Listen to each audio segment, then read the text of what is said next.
What's going on, YouTube? This is SG1 Sports. If you're watching our college football channel, the top 4 teams know what they have to do. Win and you're in. But I think there are 4 more teams that have a real shot to make the college football playoff, and we're going to talk about the path for those 4 teams, how they can get into the playoff. We're talking about Tennessee, LSU, USC, and Clemson. I'll tell you exactly what they need to get in. The rankings came out last night. I didn't do a reaction video just because it was so late, especially with the basketball game going into double overtime. They pushed it even later, and so I didn't do a video. And really, there wasn't a ton to react to. The top 9 was exactly like I thought it would be. It's kind of funny, if you watch my projection video, I said how 10 through 20 is where I had been most accurate with my projections. That's where I missed on these rankings. 10 through 20 really was not in the order that I thought it would be. I mean, it was, though.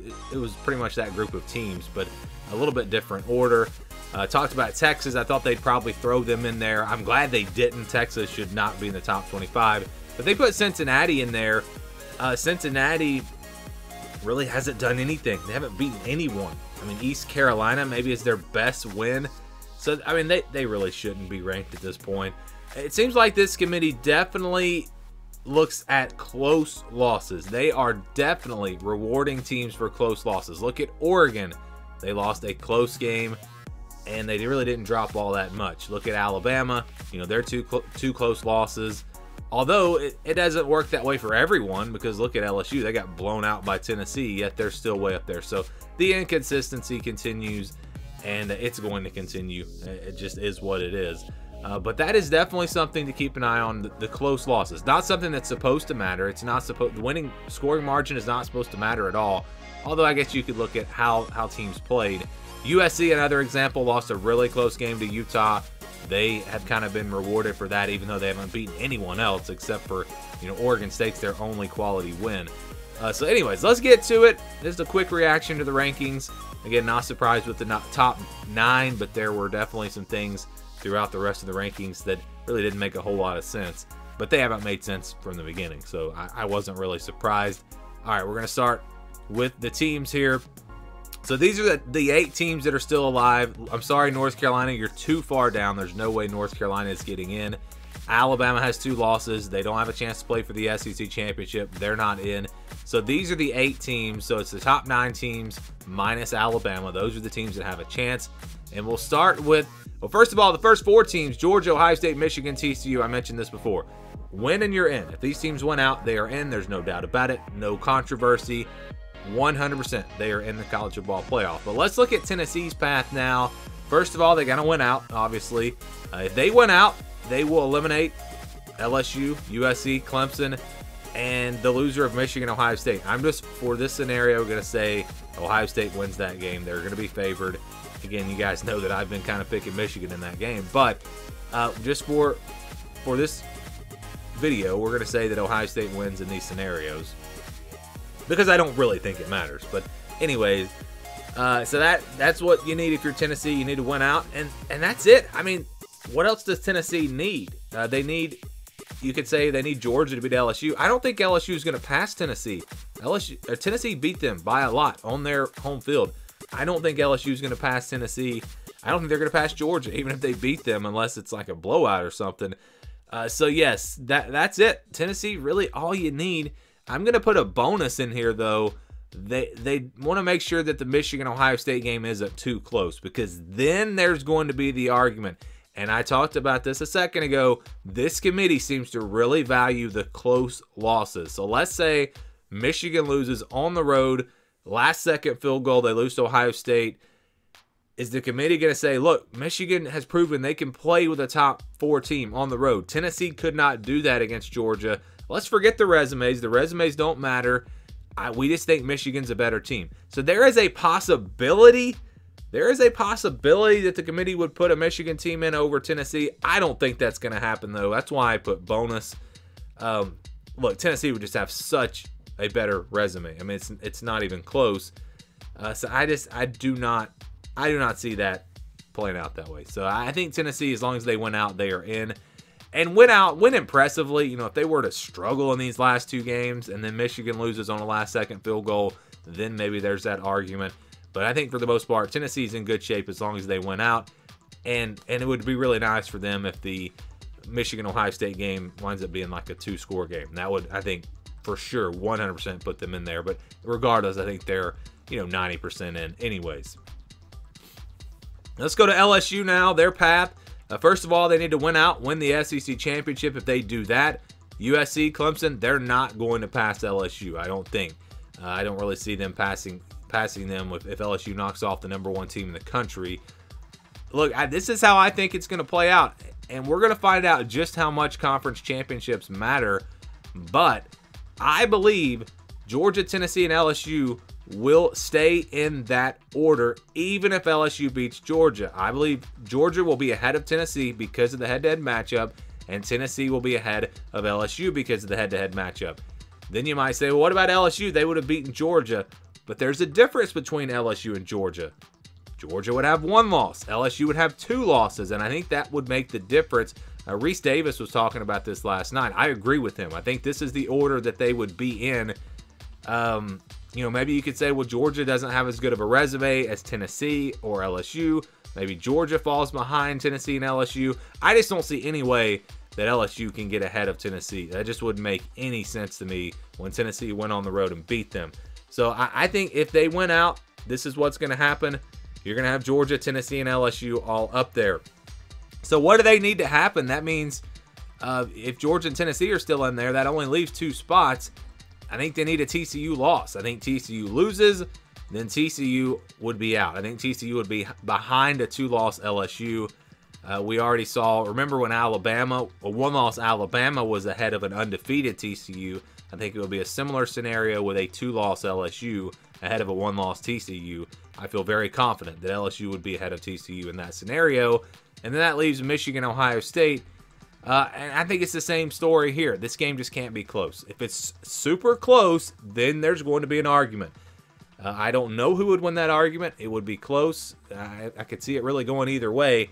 But if that game is not close, if Michigan loses by 10, 14 points, I think LSU is in. And then you're going to have probably Ohio State as the #1 seed. And then, like I said, I think Georgia at 2, Tennessee at 3, LSU at 4. You would get Ohio State versus LSU. Or if Michigan wins the game, then Michigan will be the #1 seed. So that's what you got to hope for if you're an LSU fan. Not really that much has to happen. The biggest problem for LSU is probably going to be beating Georgia. But if TCU loses, they're going to at least be in that, have a really good argument to get in. So that's what you got to root for if you're an LSU fan. You need TCU to lose a game. Let's go to USC's path now. If they win out, they're going to jump ahead of the loser of Ohio State, Michigan, and they're going to stay ahead of Clemson. I think that's pretty clear. The difference with when we're talking about Michigan and Tennessee, if those 2 teams both have 1 loss, the difference here is, first of all, USC would be a conference champion, and then also it's the resume, what they're going to be able to add here at the end of the season. If they beat UCLA, a ranked team, Notre Dame, a ranked team, beat a ranked team in the Pac-12 championship, you're not going to deny USC at least getting ahead of the loser of Michigan, Ohio State. There's just no way. They're going to possibly jump a little higher than that. Could they even pass TCU? Possibly. There's a pretty big gap there, 4 to 7 though. That's going to be a really big argument. But I think at the end of the day, TCU being undefeated would still have the advantage over USC. So they need Georgia to win the SEC. That's going to keep LSU from staying. That's going to allow them to pass LSU. That's a tough one there. Again, I do not think. And what I'm talking about now is if LSU does beat Georgia, does USC pass LSU? I don't think that they can. I don't think they can. I just don't. LSU having a win over the #1 team in the country, they're already ahead of USC.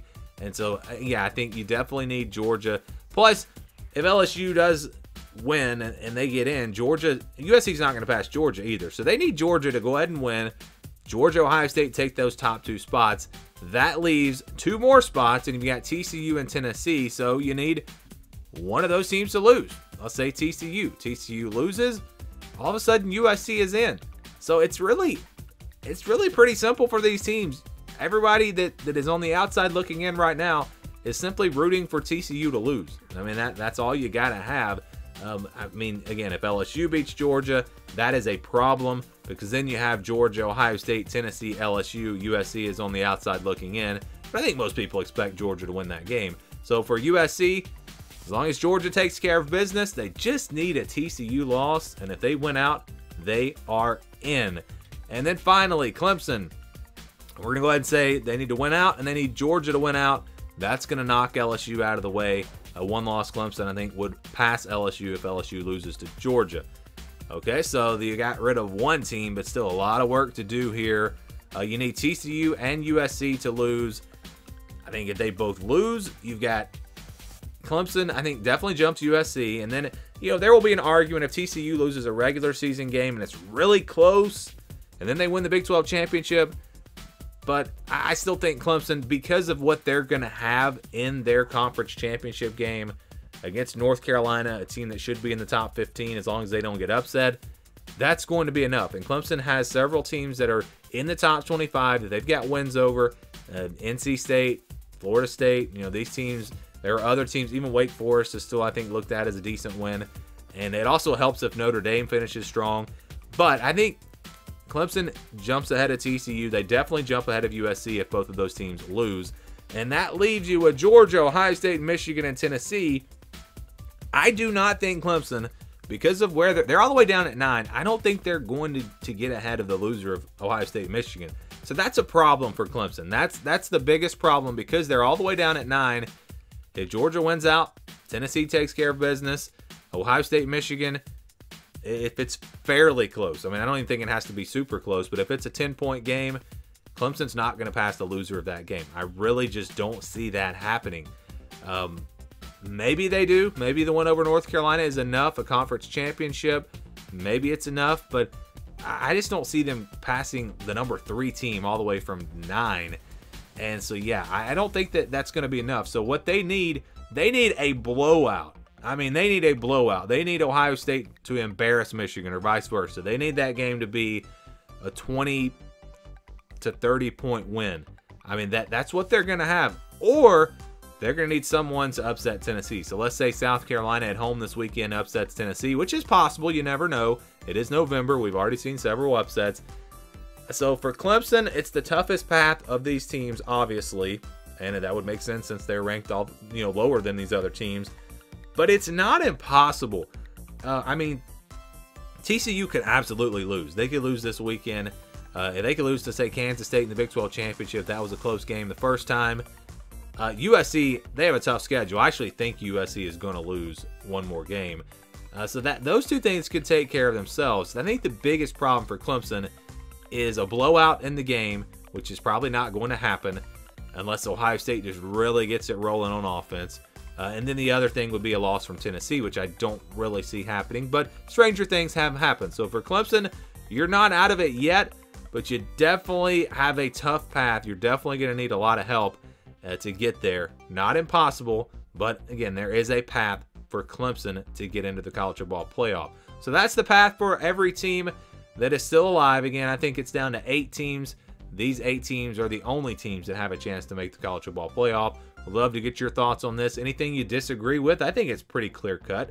I mean, I don't really see anything that I missed here, but maybe there is something. Maybe there's something you think is going to be a little bit different than I projected if these scenarios do play out. So give me your thoughts down in the comments below. Thank you for watching, and stay tuned for more here on the SG1 Sports College Football Channel.